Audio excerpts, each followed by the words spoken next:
ಗುಲಾಬಿ ನನ್ನ ಸೂತ್ರದ ಗೊಂಬೆ ಆಗಿರುವಾಗ ನಾನು ನಿನಗೆ ಪತ್ರ ಬರೆಯಬೇಕು. ನೋಡಿ, ಗುಲಾಬಿಯನ್ನ ಮೋಸಗೊಳಿಸಿ ಮಲ್ಲಿಗೆಯನ್ನ ಬಯಸಿದ್ರೆ ಹೇಗೆ ತಿಳಿಯಬೇಕು ಈ ನಿಮ್ಮ ಭಗವಂತರಂಗ?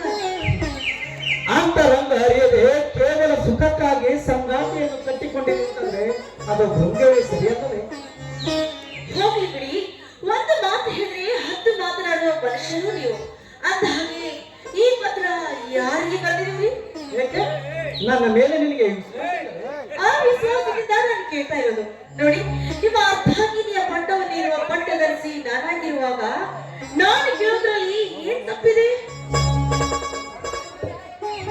ನೋಡು, ನಾನು ತಪ್ಪು ದಾರಿ ತುಳಿತಿದ್ದರಲ್ಲವೇ ನನ್ನ ಮೇಲೆ ಅವಿಶ್ವಾಸ ಇಡುವುದು. ನೋಡು, ಇನ್ನೊಂದು ನನ್ನ ಮನದ ಮಂದಿರದಲ್ಲಿ ಜೋಪಾನವಾಗಿರ್ತೇವೆ. ನೋಡು, ಮುಂದಿನ ತಿಂಗಳ ನನ್ನ ಅಣ್ಣನ ಮದುವೆ ನಿಶ್ಚಯವಾಗಿದೆ. ಅದಕ್ಕೆ ನನ್ನ ಅಣ್ಣ ನನಗೆ ಪತ್ರ ಬರೆದಿದ್ದಾನೆ. ನನಗೆ ಮುಂಚಿತವಾಗಿ ಬರಲು ನನ್ನ ಅಣ್ಣ ಹೇಳಿದ. ಅದಕ್ಕೆ ನಾನು ನನಗೆ ಪತ್ರ ಬರೆದಿದ್ದೇನೆ. ಬೇಕಾದ್ರೆ ಇಷ್ಟು ವಿಶ್ವಾಸವಿಲ್ಲವೇ ನಿಮ್ಮ ಮೇಲೆ? ಇಲ್ಲಿ ನೀವು ಇಲ್ಲಿಂದ ಹೋಗುದು ಯಾವಾಗ? 2-3 ದಿವಸದಲ್ಲಿ ಹೊರಟು ಹೋಗುತ್ತೇನೆ. ಬರುವುದು ಯಾವಾಗ? ಮದುವೆ ಮುಗಿದು ಮರುದಿನವೇ ಹೊರಟು ಬರುತ್ತೇನೆ. ಏಕೆಂದ್ರೆ ನಾನು ಬಹುದಿನ ಅಲ್ಲೇ ಉಳಿದರೆ ನನ್ನ ಪ್ರಮೋಷನ್ ಮುಂದುವರಿದರೆ.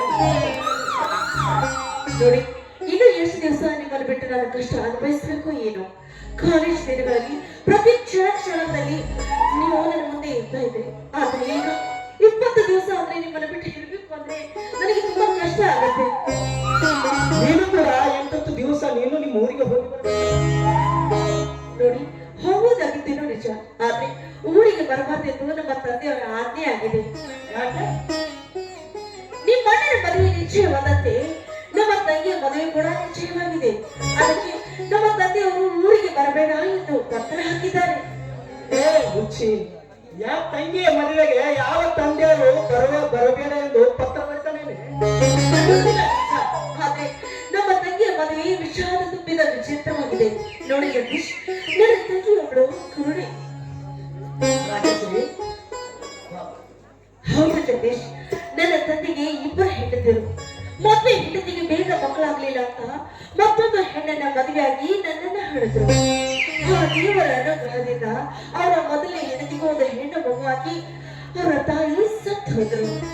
ಅವಳ ಹೆತ್ತ ಮಗಳೇ ಈ ನನ್ನ ತಂಗಿ ಕುರುಡು ಜಯಶ್ರೀ. ಹಾಗಾದ್ರೆ ನಿನ್ನ ತಂಗಿ ಹುಟ್ಟಿನಿಂದಲೇ ಇಲ್ಲ ಜಗದೀಶ್, ಇಲ್ಲ. ನೋಡಿ, ಕಿವಿಯ ಮಗಳೆಂಬ ಕಕ್ಕುಲತೆಯಿಂದ ನನ್ನ ತಂದೆ ಸಾಕಿ ಸಲಹಿ ಪ್ರಾಣಕ್ಕಿಂತ ಹೆಚ್ಚಾಗಿ ಜೋಪಾನ ಮಾಡುವುದನ್ನ ನನ್ನ ತಾಯಿ ಸಹಿಸಕ್ಕಾಗದೆ ಯಾರು ಇಲ್ಲದ ಸಮಯದಲ್ಲಿ ನನ್ನ ತಂಗಿಯ ಕಣ್ಣಲ್ಲಿ ಸಡಿ ಮತನ ಹಾಕಿ ನನ್ನ ತಂಗಿಯ ಕಣ್ಣನ್ನೇ ಕೇಳ್ಬಿಟ್ಟಳು. ಆ ವಿಷಯ ನಮ್ಮ ತಂದೆಗೆ ಗೊತ್ತಾಗಿ ನನ್ನ ತಾಯಿಯ ಕೊಲೆಯನ್ನೇ ಮಾಡ್ಬಿಟ್ರು. ನನ್ನ ತಂದೆ 3 ವರ್ಷ ಕಠಿಣ ಶಿಕ್ಷೆ ಅನುಭವಿಸಿ ಹೊರಗೆ ಬಂದ್ರು. ಶಬಾಷ್, ನಿನ್ನನ್ನು ಮೆಚ್ಚಿರೋದು ನಾನು ಪುಣ್ಯ ಮಾಡಿದ.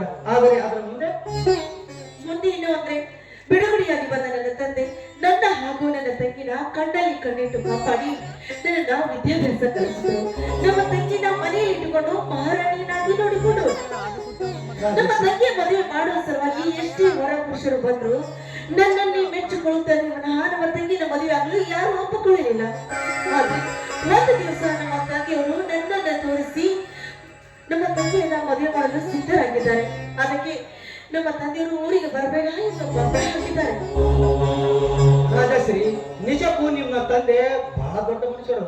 ಆ ದೇವರಿಗೆ ನಾನು ಬೇಡಿಕೊಳ್ತೇನೆ, ಅವರಿಗೆ ದೀರ್ಘ ಆಯುಷ್ಕಾಲ ಕೊಟ್ಟು.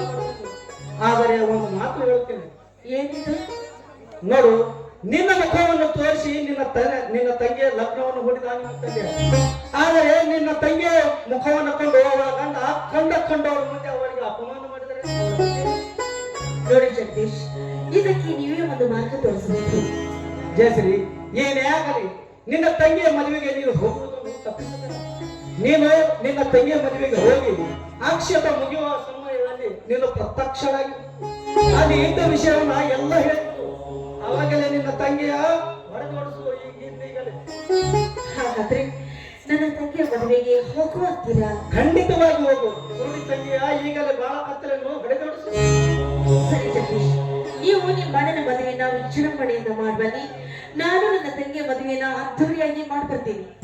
ಮಾಡಿ ಬಂದ್ಮೇಲೆ ನಾವಿಬ್ರು ಸೇರಿ ಮದ್ವೆ ಆಗೋಣ. ನಾವೇನು ಹಿರಿಯರ ವಿರೋಧಿಗಳು. ನಾವು ಅದರಲ್ಲಿ ನಾವು ಎರಡು ಮಂದಿ ಕುಲದಲ್ಲಿ ಒಂದೇ ಕುಲ. ಹಿರಿಯರ ಅನುಮತಿಯಲ್ಲಿ ನಾವು ವಿಜೃಂಭಣೆಯಿಂದ ಮದುವೆ ಮಾಡಿಕೊಂಡರೆ ಹಾ ಹೋಗ್ಲಿ ಬಿಡು. ಒಂದು ಹಾಡನ್ನ ಹಾಡ ಸರಿ, ನೀವೆಷ್ಟು ಗತಿ ಆಗಲಿ.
ರಸ ಜೀವನ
ಜೀವನ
ರಸ ಜೀವನ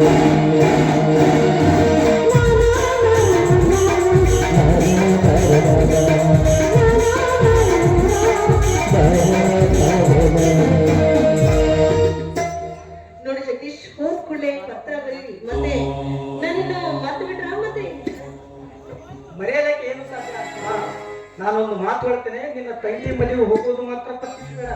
ನಿಮ್ಮ ಮನೆಯಾಗೂ ಖಂಡಿತವಾಗಿಯೂ ನನ್ನ ತಂಗಿ ಮನೆಗೆ ಹೋಗ್ತೀನಿ ಆಯ್ತಾ.